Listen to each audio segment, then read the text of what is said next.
Ladies and gentlemen, I am SidAlpha. It seems somehow, in the midst of all the chaos in recent days, that I had forgotten to talk to you all about the potential of Valve's bringing paid mods back to the Steam storefront. Now, earlier this month, Gabe Newell was quoted as still being very much in support of the paid mod system. But before we get started on the current topic of paid mods, let's take a trip down memory lane back to my very first video, which discussed the original paid mod system that Valve had incorporated for Skyrim. Now, in April of 2015, Valve instituted a system on their storefront that allowed for paid mods within the workshop for Skyrim. This was met with a tumultuous wave of dissent from consumers, and after a mere 3 days, the program was shut down. Now, among the dissenting arguments were statements such as, "You should never charge for a labor of love," and a statement that was displayed prominently on the Change.org petition that had received over 100,000 signatures that said, "Modding is a hobby, not a career." Now, I know that I had tried to lay out a counter-argument to those two statements in particular in my original video, which was as poorly phrased and bumbling of an attempt as one might imagine, given it was indeed my first video. Now, I'd like to think, though, that my abilities have matured a bit, and so we're going to go back and take a second look at things. Now, the first comment that we're going to discuss is, "You should never charge for a labor of love." Now, I'm not sure just how in-depth we need to go with this one, as it is self-evidently not a very logical way of thinking in regards to keeping mods free. I personally feel the exact opposite is true. You should take your labor of love and find some way to earn money at it, and perhaps turn it into a career, if you so choose, or something that you can enjoy doing that might earn you a little extra scratch on the side that you can use to buy things that you enjoy.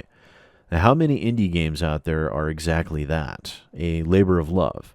A project that was based on a joy for creative work, a passion for video games, and a desire to bring that passion and that drive to the public for their enjoyment.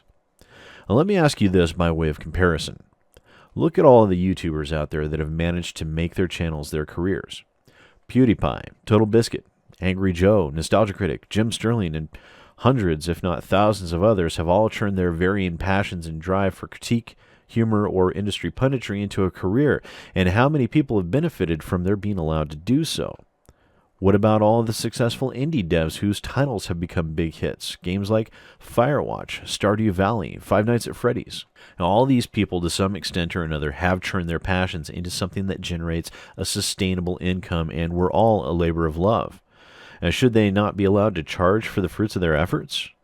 Should all ad revenue being generated by YouTube videos go directly to YouTube, with no income being generated for the content creators themselves?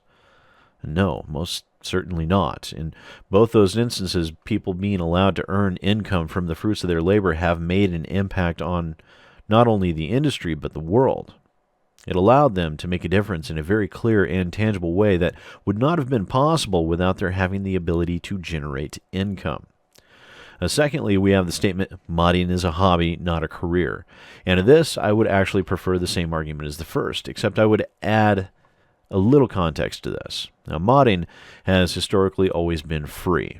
Modders with a passion for the game they are modding take it upon themselves to make use of their own unique skill sets to make additions to the base game, and in some instances, such as Knights of the Old Republic 2 or any Fallout or Elder Scrolls game made ever, have fixed vast quantities of bugs and glitches to simply make the base game better. Many of these modded fixes have even been co-opted by the game's developers or publishers and released as official patches. Bethesda is exceptionally guilty of these exact types of mods, as they seem to be utterly incapable of releasing a game that is not a buggy, broken mess unless they are relegated to the publisher role and another company handles the actual development. Indeed, Bethesda has always been the most modder-friendly company that I can think of. Even to the point where in Elder Scrolls Morrowind, Bethesda packed the game editor on the disc along with the base game in order to allow modders direct access to the tools they would need to ply their craft. And it is this modder-friendly attitude that Bethesda has had in the past that made them the most logical choice in Valve's eyes, but we'll get to that in a moment. The reason modding has always been a free labor of love is actually a couple of different reasons. The first is that to charge money for making modifications to a game is in actuality a violation of copyright law. In addition to that, there hasn't actually been a platform that would have ever allowed these mods that could be deemed legal enough to be able to monetize their efforts. Up until recent years, there was no real infrastructure for such a thing. It just didn't exist. A great many modders had taken to setting up a donation button on their websites to allow generous consumers to in some way compensate them for their efforts, but such a thing is not really something in which a person could safely post a career. This mechanical inability, I feel, has contributed more than anything else to the stigma of mods have always been free, so they should always be free. And to be fair, there are a great many modders out there that have absolutely no desire to charge money for their efforts. Now, that is commendable, and they should absolutely be allowed to continue to do so. I don't think anyone on either side of the fence of the discussion would have any form of objection to that. But what about those that would love to be able to earn a little extra money for their efforts? Should they be forced into a situation where they could have earned money for their labors only to be denied by a draconian adherence to a perception of things that were very much brought about due to the realities of technology coupled with copyright law? You see, one thing that some people seem incapable of grasping is that free mods will never go away. There will always be people that don't care whether they receive compensation or not, but make no mistake, paid mods will become a thing. If it's one thing you can rely on a corporation like Valve to do, it is to do whatever they can to generate new streams of revenue. Now, in the original plan, Valve took a 30% cut of every sale, while Bethesda would take a whopping 45%, which left the modders with an absolutely anemic 25%, meaning that more than likely there weren't going to be any modders getting rich anytime soon. And while Valve had stated that the paid mods program would generate less than 1% of their revenue stream, it would generate revenue, and it would offer yet one more aspect of gaming that Valve was doing that no other digital distribution store was handling, which would keep even more eyes on the Steam storefront, which would generate far more revenue for Valve than the simple modding sales themselves would. Make no mistake, this was going to be a huge feather in Valve's cap and a potential to earn a decent amount of additional revenue for each game that they had on their storefront that supported paid mods. And with that idea firmly in their brains, you can pretty much guarantee that regardless of the public outcry, they can and will institute paid modding. It's going to happen. Valve made a mistake by instituting the new program with the largest and most modder-friendly company around. Their thinking was very much that making use of Bethesda's reputation in that regard would serve to their benefit, and they failed to grasp the potential backlash that ended up becoming a reality. What can and most likely will happen in regards to the paid mods is that Valve will start off with some smaller companies with a more limited scope.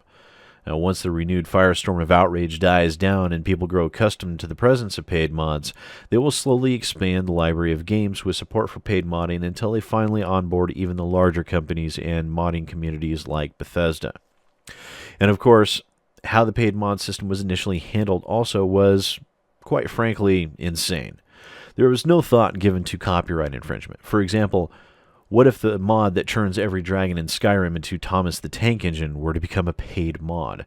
That would put the modder, Valve, and Bethesda, as being the owner of the intellectual property that has initiated the infringement, into a legally actionable position, and Valve did not seem to have an adequate answer to such eventualities.